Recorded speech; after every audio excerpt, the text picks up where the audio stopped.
Xin chào mừng quý vị đã đến với chương trình Vợ Chồng Show. Tình cũ tình mới lèo phèo quá để anh giải quyết. Em thấy cái giải quyết của anh 2 ngày rồi chưa giải quyết xong. Em phải trị dứt điểm. Và bây giờ chúng ta hãy dành một tràng pháo tay để cùng gặp gỡ với cặp vợ chồng đầu tiên.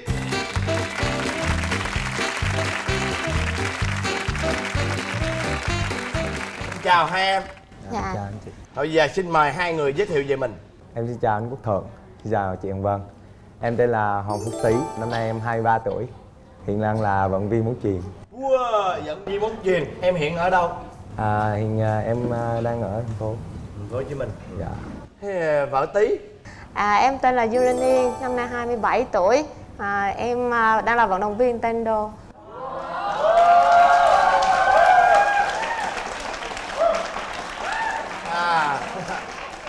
Rồi Tý với Yên là gặp nhau trong một cái sân vận động nào? Dạ, hai vợ chồng em học chung trường ở Đại học Thể dục Thể thao. Dạ, chung khoa huấn luyện thể thao, chung khóa 36. Dạ, thì tình cờ quen nhau là học chung một môn phổ tu. Đó là môn bóng ném. Bóng ném. Dạ. Thế là ném trúng nhau rồi quen nhau? Phải, dạ lúc đầu á là nghe ảnh kinh khủng, người đó chảnh, thế là cái gì cũng làm giỏi, cái gì cũng làm trước. Bên mình bên võ thì cái tự ái nó cũng cao nữa, ghét dễ sợ, cầm bóng rồi chọi đứng xa xa chọi cho chết. Dạ, nhưng mà lúc em gặp bạn này em có ấn tượng liền không? Dạ không. Hay là từ từ rồi mới thấm dần dần. Dạ thì cũng học chung lớp. Bạn này lại thích chơi bóng chuyền, nhưng mà lại không biết chơi, cho nên là mới nhắn tin Facebook nhờ em dạy giùm bóng chuyền. Thì tập có mấy buổi thấy thích rồi, thấy bạn cũng nhiệt tình thì chỉ rồi cái gì cũng biết làm. Thấy không, là khả năng tự bươn chải là tốt, đèn đuốc rồi xe cộ gì đó sửa trong nhà trọ của em á, cái gì cũng sửa giùm hay làm giùm, cái gì cũng biết. Thì lúc đó cũng để ý rồi cũng thích. Cuối cùng sao? Thì tháng đầu tiên thì có đi về, xong rồi tháng thứ hai thì ở lại luôn. Có xe có trả tiền luôn. xe phòng với người ta không, hay là ở đậu nhưng luôn? mà mình đâu có đăng ký với chủ đâu. Mà ở là ở làm sao? Nói chung là thế nào chơi có đè thì ngủ lại, mà chơi sớm sớm còn xe buýt thì về. Ngủ lại thì ngủ sao? Ngủ lại hả? Thì nhắm mắt ngủ thôi. Thì này kia rồi. Ngủ lại nhắm mắt biết rồi, nhưng mà ngủ có giường ngủ không hay là ngủ? Say thì ngủ đại trà, còn không say thì gác với lại ở dưới, tại vì phòng ở chung chứ không phải là ở riêng một mình em. Có bạn nữa. Còn say thì thoải mái, ngủ đâu ngủ. Chồng với nhau ngủ. Rồi chồng lên nhau ngủ. Tập hai nha. Hai nha. Hai bạn mà Hai bạn ngủ chồng lên nhau không? Chắc là khoảng 2 năm rồi cưới. Có nghĩa là tụi em đã có thời gian sống thử với nhau 2 năm. Dạ. Rồi lúc sống thử vui không? Có vui, Dạ, có buồn. có vui mà cũng buồn. Vậy hả? Buồn là gì mà vui là gì? Nói chung là mới lúc đầu vô á thấy vui rồi đó, rồi sau khi đó thì vấn đề buồn á thì cái vấn đề kinh tế là nó khó khăn. Thật sự em thì lớn tuổi, rồi anh thì giống như là ở dưới quê lên, rồi ở thì ba mẹ nhà cũng khó khăn, nên thành ra là cũng tự thôi. Mà hai đứa thì lúc đầu khó khăn là từ tiền trọ, xong bắt đầu tiền học, rồi tiền điện, tiền nước, tiền ăn, tiền kính thưa, các loại tiền luôn. Mà ăn là ăn hơn người ta, tại vì dân thể thao mà. Ăn dữ lắm mà. Bóng chuyền nói ăn chung cũng nhiều là mà nấu giỏi. ăn á thì anh cũng không có kén chọn đồ ăn, có gì ăn đó, rau muối. Vậy là sao mà nhiều cái như vậy mà vẫn đến với nhau, vẫn quyết định là cưới? Chứ thường là trong giai đoạn sống thử mà nhiều những cái mà không giải quyết được, ví dụ như chuyện tiền bạc, kinh tế rồi thì thế này nọ kia, thường là rã luôn á. Lúc mà thiếu thốn quá thì hai đứa phải suy nghĩ ra là hay đi làm. Em xin vợ là vợ thôi cho anh đi làm đi. Mà em làm cái gì? Hồi đó em có đi xin làm thợ hồ. Đi làm được 1 tuần thì vợ không cho đi làm nữa. Thì lúc đó em mới kêu là hay là mình buôn bán nhỏ gì đi. Rồi cái hai đứa sáng lên là làm xe cà phê, chở em ra cái chỗ khu công nhân, xong rồi em đứng em bán. thì cũng chịu khó bán được 2 2 tuần. tuần. Xong rồi dư tiền ra thì làm một cái xe xôi chiên. Tụi em bán ổn định nhất là được 1 năm rưỡi. 1 năm rưỡi. Tới giờ thì còn bán không? Dạ Dạ không, không. năm nay năm cuối nữa thành ra tụi em tập trung vào việc học. Năm nay vẫn còn học đây. Dạ, anh vừa mới thi tốt nghiệp xong. tốt nghiệp xong. Ồ, như vậy là cưới rồi xong rồi vẫn đi học. Dạ. Dạ. Rồi cưới xong rồi thì ba mẹ có hỗ trợ được tí nào không? Thì cũng có, cũng ba mẹ có cũng có hỗ trợ. Khi nào mình kẹt quá thì mình thả thính về nhà. Dạ. Rồi, bây giờ sau khi cưới nhau về rồi, tụi em đã có một quá trình sống thử với nhau như vậy rồi. Vậy thì giờ sau cái thời gian sống thiệt, Sống thiệt được bao lâu rồi? Dạ, được 7 7 tháng hả? 7 tháng nay rồi. thì có cái gì nó thay đổi hơn so với thời gian sống thử không? Không, em lại thích cái khoảng thời gian lúc trước hơn. Tại vì Sống thử vui á, nhiều đúng không? hơn. Dạ. Dạ. Lúc đó là quá trình mình tìm hiểu về nhau kỹ nhất. Rồi những cái tính xấu nó bộc ra, là những cái tính nói chung là xấu nó lòi ra nhiều hơn. Nhưng mà nói nghe nè, bạn có ghen không? Ghen dữ luôn. Ghen Ghen dữ dữ luôn không? hả? Ghen dữ luôn. Tại vì tôi không tưởng tượng được bạn này mà Không có con nhỏ nào dám sát võ lông sư mà bạn ghen thì thôi rồi đó. không? Đó giờ Dữ lắm. Tí có lén phén gì không em? Dạ có, không phải là lén phén mà là cái lúc mà mới vô sống thử á thì bắt đầu tình cũ tình mới lèo phèo á. Không rồi em phải trị dứt điểm rồi mới bắt đầu. Thấy chưa? Thấy chưa? Thấy nghe cái câu là biết. Biết là con nhà võ ghen liền hết. Chị dứt điểm rồi chị sao? Thì lúc trước cũng có quen một cô, thì cô đó cũng nhắn tin rồi mình nói chuyện bình thường thôi. Mà vợ thì ghen quá thì lại là suy nghĩ nhiều cái ra. Vợ kêu là không được quen nữa, giờ anh phải đưa điện thoại, đưa Facebook, đưa hết tất cả đây cho em để em quản lý hết. Nó chị dứt Chị điểm bằng dứt cách điểm nào? rồi. Nói không là ảnh hay giống như vẫn còn liên lạc qua lại. Em thấy nghi lắm. Trước mặt em thì chỉnh chu đàng hoàng, nhưng mà sau lưng lèo phèo. Em bực mình lắm. Cô đó gọi điện thì em bắt máy hết. Thì, để anh giải quyết. Mà em thấy cái giải quyết của anh 2 ngày rồi chưa giải quyết xong. Trời ơi, mới có 2 ngày mà chưa xong mọi chuyện. Đúng rồi, em là không có chấp nhận. Đã dọn về chung là phải sạch sẽ mới bước vào phòng em, chứ không có để này kia. Lỡ nó di căn phải có thời gian xong.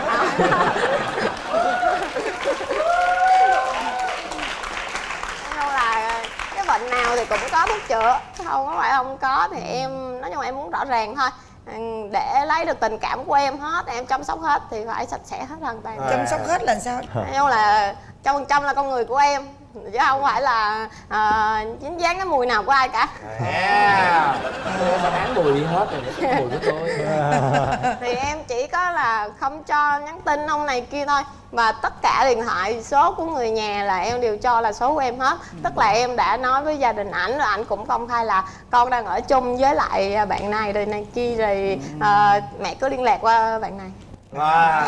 Chứ còn xong có một lần thì nó dối em để đi gặp người đó, nói là cho lên thăm anh của anh á, là ở trên quận 12 á. Em nghi lắm, tự nhiên em đi mà trong làm sốt ruột nữa.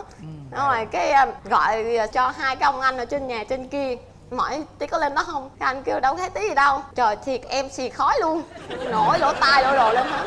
Xong rồi em đợi tới 7 giờ mới về, mà em có gọi nhưng mà thuê bao rồi có lúc thì không bắt máy, rồi sau rồi thuê bao nữa. Trời em muốn điên luôn. Rồi cái em cứ ngồi gầm gầm ở nhà. Cái lúc đó về chị hẳn mặt hỏi đi đâu, mình nói anh đi lên nhà anh Hải thiệt mà. Em làm cái choáng bể cái điện thoại. Hết rồi, tức quá rồi em Chứ vẫn không là bị lên gối rồi đúng không? Phải Như đơn là giản. đưa chân lên Đó mặt giờ có luôn. bao giờ bụp em? Tôi không hoài luôn. bực chơi thôi. Bực chơi. Chơi thôi chứ Bực không có giỡn bực gì giỡn đâu. nhảy nhảy em đang đứng đằng trước là đưa chân vô cái mặt như nè. Đưa chân vô là gần mặt vậy đó, đó. đó. Xong kêu trong quay lại cái để chân Là vô nguyên mặt cái luôn. chân luôn lên mặt đó. Gì không? Còn nhiều trò gì tại nữa vì không? đá là qua đầu em luôn á. Trời ơi! Chân Ai đá. chụp nó biểu diễn đá. Đá qua đầu Không, em là luôn. em thích chơi mấy cái trò đó. Em thích chơi. Giỡn nhây. Quái gì? Giờ còn trò gì nữa không? Thì em thấy anh ngủ. Đang ngủ ghê. thì em hay thích bịt cái mũi đổ muối trọng ấy. Trời ơi! Mà chơi ác vậy? Em thức dậy á, mỗi lần ngủ cái miệng ra vậy là em bịt cái mũi nè, xong em bỏ muỗng muối vô trọng ra. Rồi tỉnh dậy á, em ngủ không được là em cũng không muốn ảnh ngủ. Trời ơi!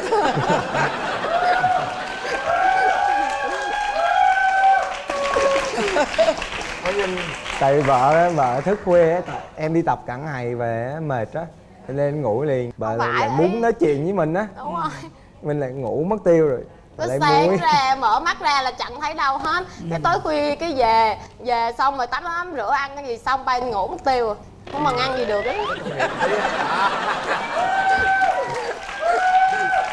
Bây giờ hai chồng có con chưa? Dạ tụi em chưa có tính tới. Rồi giờ sống thiệt với sống thử thấy lòi ra thêm tật xấu gì nữa không? Xấu vợ chỉ có giỡn nhây thôi. Nhây chứ không lầy đúng không? Lầy Cách nói chuyện là biết lầy lắm rồi đó. Sáng mà dậy mà ví dụ em dậy sớm, em thường dậy sớm là em đi xuống là bắt đầu là nắm chân nắm tóc nắm mà anh ơi ngủ thêm xíu nữa đi. Thấy tầm 5 giờ thấy lục đục là em bất an rồi, thấy ổng vui đó là chuẩn bị bỏ rơi ở nhà. Xong rồi ảnh cứ ngồi dậy là em đu đi cái chân ở nhà đừng có đi mà. Ngủ cuối cùng ổng ngủ lại, anh rớt xuống gác thôi, đi xuống gác là mình cũng ngủ lại nhưng mà thấy buồn tủi lắm. Thấy thương không? Dạ. Rồi em thì thích chơi mấy cái trò nào mà dễ đau ảnh á. Trời ơi cái trò nhiều. Đá đau lắm. Đang đi vậy thích lên gối chơi cái cho đau thì không. Trời ơi.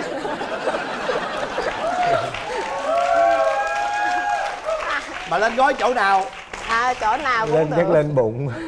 Đó là em thích cho anh giật mình á. Ví dụ anh đi em để sẵn cái chân kêu cả bật coi mà làm càng mạnh càng tốt. Rồi nhiều khi anh đang đi vậy em đá chăng cái ngay cái chỗ này xong lục xuống cho anh giật mình vậy là em khoái lắm.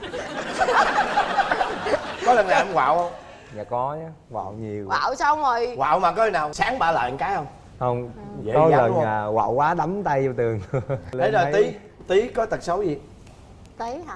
Tí ở dơ nhưng mà không, em nói trai thể thao ai cũng vậy hết. Ở dơ mà đểu nữa. Đểu hả? Trai thể thao là chùm đểu luôn. Tại vì đứa nào nó cũng có một cái form người rồi cái mặt rồi này kia rồi có một tí tài lẻ nữa. Tí tài lẻ gì? Tí hả? Tí ít xéo mà tí không có chu cái miệng lên giống người ta. Thì đâu sao đâu Tí. Mà ít xéo mà Ít cười. sao đâu.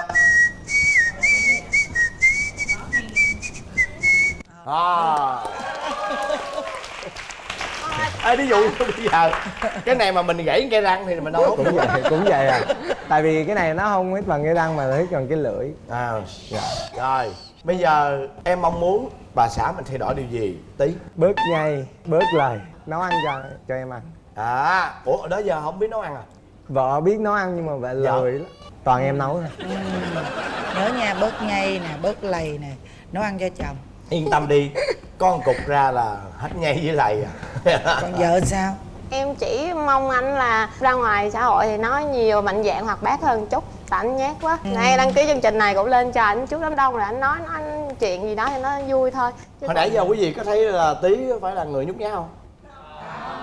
Đó, nghe chưa? Chưa tới tần số. Với lại có thể là do có cô vợ hiền quá cho nên nhiều khi cũng không có bộc lộ. Nhiều khi cũng vậy, chắc cũng vậy. Mà hai vợ chồng mà nói trắng ra luôn bây giờ quánh lộn tay đôi đứa nào thắng? Theo em Có mặt giáp đánh nhau rồi. ai thắng? thì chắc ảnh thắng thôi tại ảnh con trai mà. Nhưng mà đánh kỹ thuật tính điểm của mình thì mình phải nhanh hơn, mình dẻo hơn. Không có nói tới kỹ thuật gì. Dạ, Quánh đây là quánh quánh bây giờ, full quánh rô. Đánh sao ra Cái này là Thì quánh full chắc em rô. thắng tại vì ảnh cũng không dám quánh em đâu. Sợ, nói mà sợ. Biết sao chị hỏi câu đó? Thường mấy người mà hiền hiền á dễ cọc lắm đó. Dạ, nóng Mà tính người mà. ta người ta hiền là tại Dạ. vì người ta thương mình, người ta yêu mình, người ta hiền, người ta nhịn thôi. Chứ cái lực này, cái chiều cao này á, mình có kỹ thuật mình quýnh cũng không lợi đâu. Dạ, Một đúng khi rồi. phun rô lên rồi là khỏi lợi đâu ha. Dạ. Cho nên là Cũng có mấy lần đạp một cái té lùi cùi không. thì ngồi đó chọn thì cười. bởi chị mới dặn nè. Nói chung là biết cái câu mà con dung xéo lắm cũng quằn không?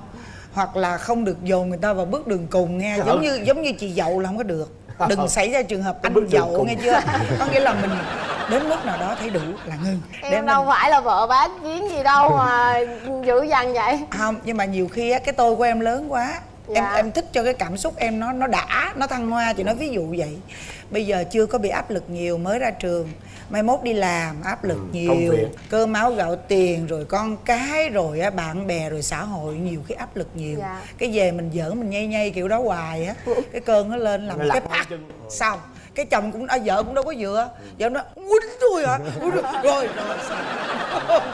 Mà được lần là cứ bị cái Bận hương lắm. làm hoài. Cho nên nói những cái chuyện mà trong tương lai thôi. Dạ. Để mà phòng hờ thôi. Chứ còn hiện giờ là tụi em đang rất là dễ thương, hiểu không? Nhưng mà đôi vậy là đủ rồi. không có làm lầy thêm nữa. Thấy em chồng ước không? Mong vợ đừng có lầy quá nè, Anh đừng cũng có lầy nhây mà. quá nè, đúng không? Dạ. Đúng không? Đó, còn ngược lại chồng á thì vợ cũng muốn chồng phải tự tin, phải cởi mở. Dạ. Rồi thôi chỉ Rồi. biết chúc các bạn Dạ. hạnh phúc thôi. Vậy nha. Dạ. Dạ. Rồi, chào Hèn. Dạ.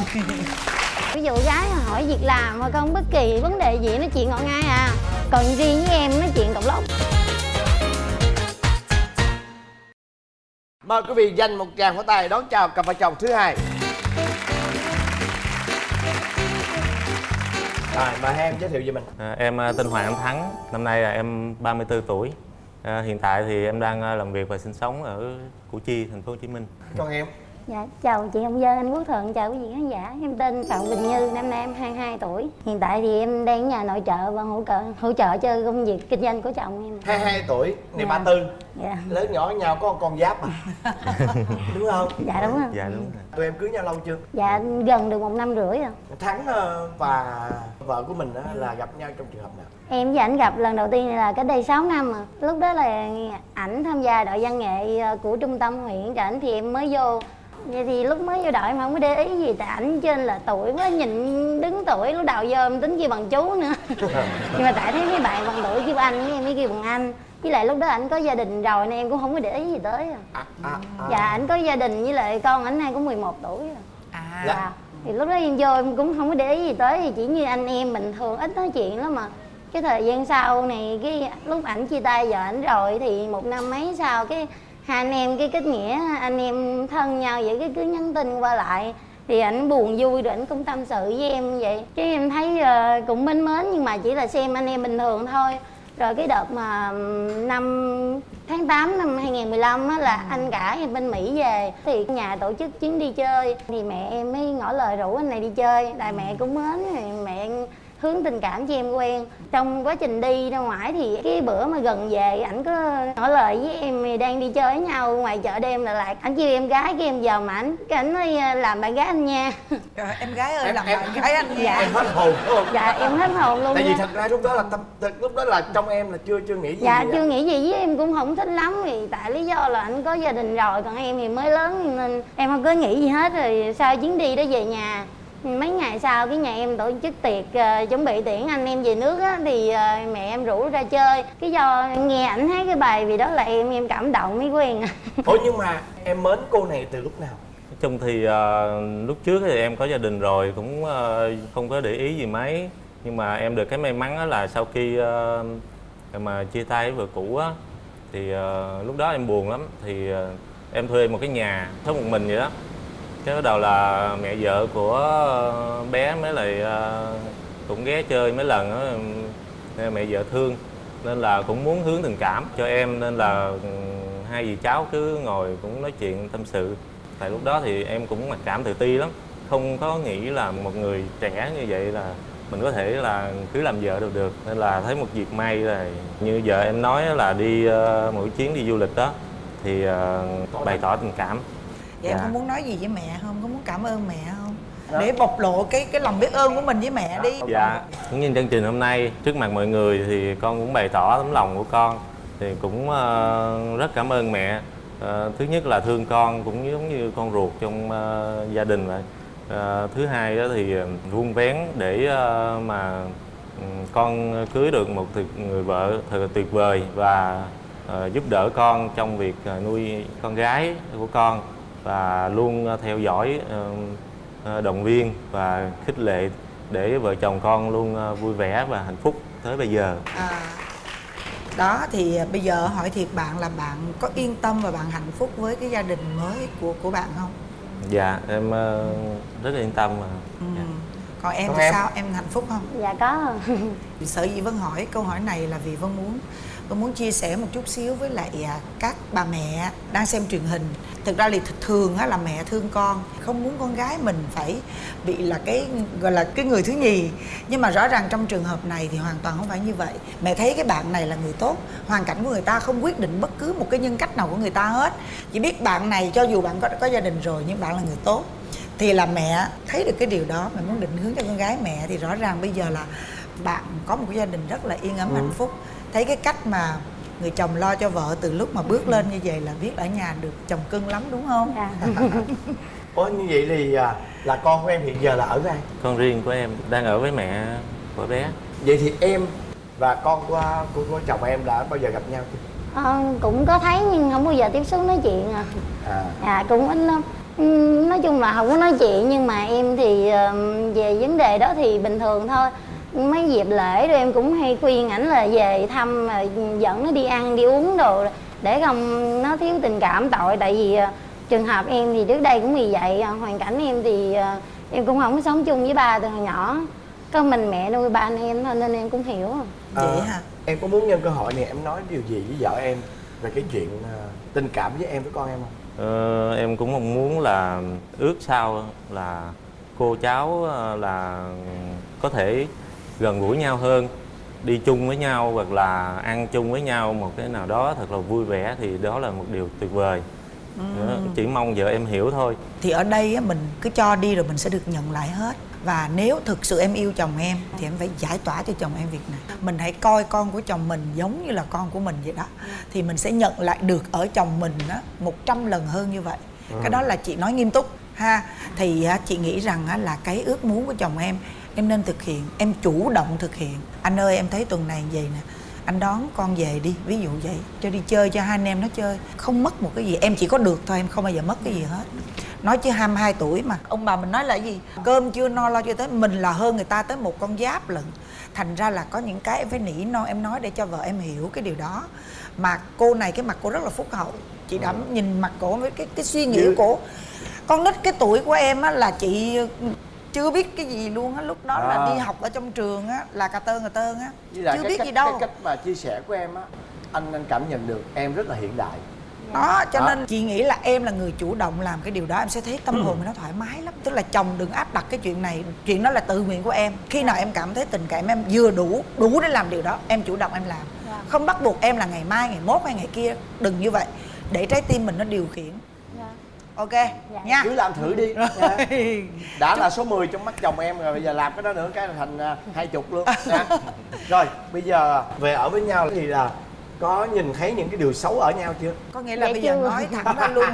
Tật xấu á. Nói thẳng là đến phần mà gọi là nói xấu nhau đó, nói xấu nhau đó. Bước 2 đó. Các tụi em cũng xem Vợ Chồng Son rồi đúng không? Dạ có. Tụi em cũng biết rằng cái điều thú vị nhất của chương trình đó là gì? Là vạch mặt nhau. Chồng em thì nói chung cũng không có gì xấu mấy, là có mỗi cái là lâu lâu hay nói chuyện cọc lóc với em. Tức là nói chuyện em hỏi đàng hoàng, đầu đuôi cái đầu đuôi anh này cái này kia, rồi anh đi làm về chưa cái này kia, cứ trả lời tiếng một thôi. Cái điều đó là bực mình thôi. Mà nói hoài không có đổi. Nhưng mà nói giờ chuyện em với người muốn- khác thì sao? Em muốn 4 Ngọt tiếng lắm một mà, hả? nói chuyện với gái ngọt lắm. Thì như gái ngọt đúng không? Nhắn tin mà ví dụ gái hỏi việc làm mà không bất kỳ vấn đề gì nói chuyện ngọt ngay à. Còn riêng với em nói chuyện cọc lóc bởi em bực. Ủa bộ vợ em không hay gái à? Đây rồi nhưng mà tức chỉ có con cái là làm sai không bao giờ nhận sai hết à. Y như cái chuyện hổm ảnh làm sai với em giận cái em một ngày, cứ qua tới ngày sau cái vẫn không xin lỗi em, cái em hơi nguội nguội rồi, cái bắt đầu cái thấy em hơi làm cái gì sai, cái kiếm chuyện cái gây lại, cái em phải đi xin lỗi. Cái thật cái vậy từ nào giờ luôn.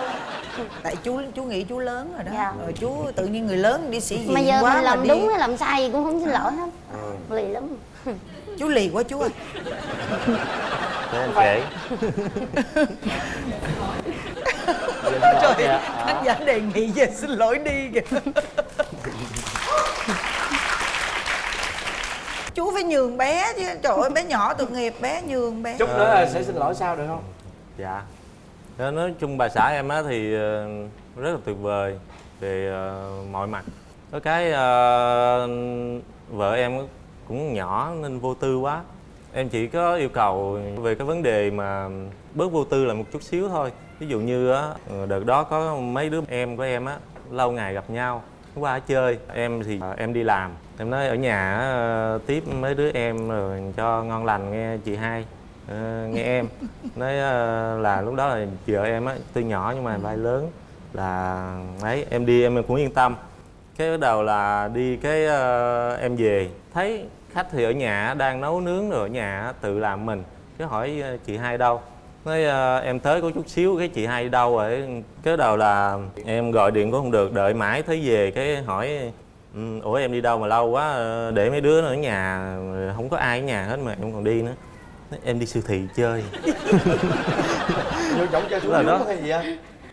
Đi vào siêu thị mua đồ mà chẳng lẽ ngày nào cũng đi được, chứ đang có khách ở nhà bỏ đi vậy, nên đợt đó em cũng giận lắm. Rồi giờ mong muốn thay đổi điều gì Thắng? Chỉ mong vợ em á là làm tốt cho em cái câu giàu giờ bạn sang như vợ gì đó. Thì mong là vợ em làm được cái đó tốt nữa thì vợ em là tuyệt vời. Chỉ mong vậy thôi, chứ không có đòi hỏi gì thêm nữa. Còn em? Em thì mong ảnh đừng nói chuyện cọc lót với em. Ví dụ như cọc lót với em được nhưng vẫn phải cọc lót với người gái khác. Cỡ này trong khi ngọt ngào với người khác mà với em cọc lót bực mình lắm. Ví dụ như em làm lại vậy chứ ổng thôi khỏi nói luôn. Bây giờ có muốn ông xin lỗi được không? Dạ muốn. Sao nào giờ chưa bao giờ xin lỗi.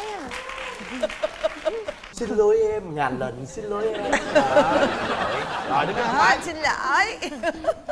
Tôi xin lỗi vợ nha. Không phải là anh Vợ không đứng nói dậy được đi. câu Đứng xin dậy lỗi, nhưng mà là để mình càng giận càng hiểu nhau hơn, chứ về mà cứ yêu thương nhau hoài thì cũng không có tìm ra được thế nào để mình sửa đổi, em hiểu không?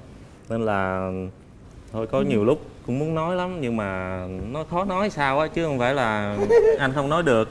Thôi nhân bữa nay thì có mọi người chứng kiến thì thật lòng xin lỗi em. Mong là sau này á anh sẽ sau này thì sẽ không còn chuyện đó tái phạm nữa. Ôm hôn nhau cái đi, trời ơi cái kết nữa mà.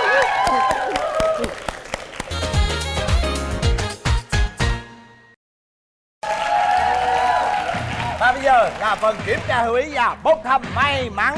Chúng ta có các phần quà như sau. Trước tiên là một bộ sản phẩm sữa trắng da toàn thân Phi Thanh Vân, chiết xuất từ các dưỡng chất thiên nhiên, trị giá 2 triệu đồng. Món quà thứ hai, một bộ sản phẩm sữa ong chúa viên nang Biflex, giúp tăng cường hệ miễn dịch, giảm cholesterol, giúp tái tạo tế bào da, làm sáng da và mịn màng, trị giá 2.300.000 đồng. Món quà thứ ba, đó chính là một bộ viên giảm cân Superstar của công ty Beauty Care USA, trị giá 900.000 đồng một hộp, với các thành phần từ thiên nhiên giúp thanh nhiệt, giải độc, thu gọn vòng eo, cảm nhận hiệu quả ngay trong tháng đầu tiên. Và món quà thứ tư, đó chính là một miếng cước trôi nồi kèm theo một cặp vé xem kịch tại sân khấu Chị Hồng Vân. Và bây giờ là phần kiểm tra hiểu ý. Nghe chị câu hỏi trả lời nghe. Vợ của bạn thích đi loại giày nào? Vợ của Thắng thích giày nào? Quay qua búp bê, giày bata. Lộn Lộn chắc rồi. luôn. Vợ tí đi, thích đi giày nào? Giày thể thao. Giày thể thao. Với kết quả giày thể thao, Tí và vợ Tí được quyền chọn ưu tiên trong 4 màu này. Em chọn màu đỏ. Màu đỏ rất là mạnh mẽ. Màu gì? Màu hồng. Màu hồng rất là mạnh mẽ. Tôi màu vàng đi. Rồi tôi màu xanh cho nữ tính. Rồi mời. Thuận và chị Vân sẽ mở trước. Đề nghị quý vị đếm thế nào. 1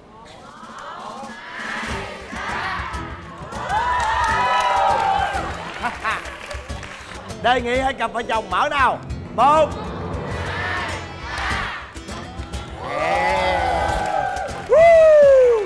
Như vậy khán giả của tuần này sẽ có một cơ hội nhận được phần quà, đó chính là một bộ sản phẩm sữa ong chúa viên đan Biflex trị giá 2.300.000 đồng. Và chúng ta phải trả lời câu hỏi của chị Hồng Vân đưa ra. Và câu hỏi đó như sau.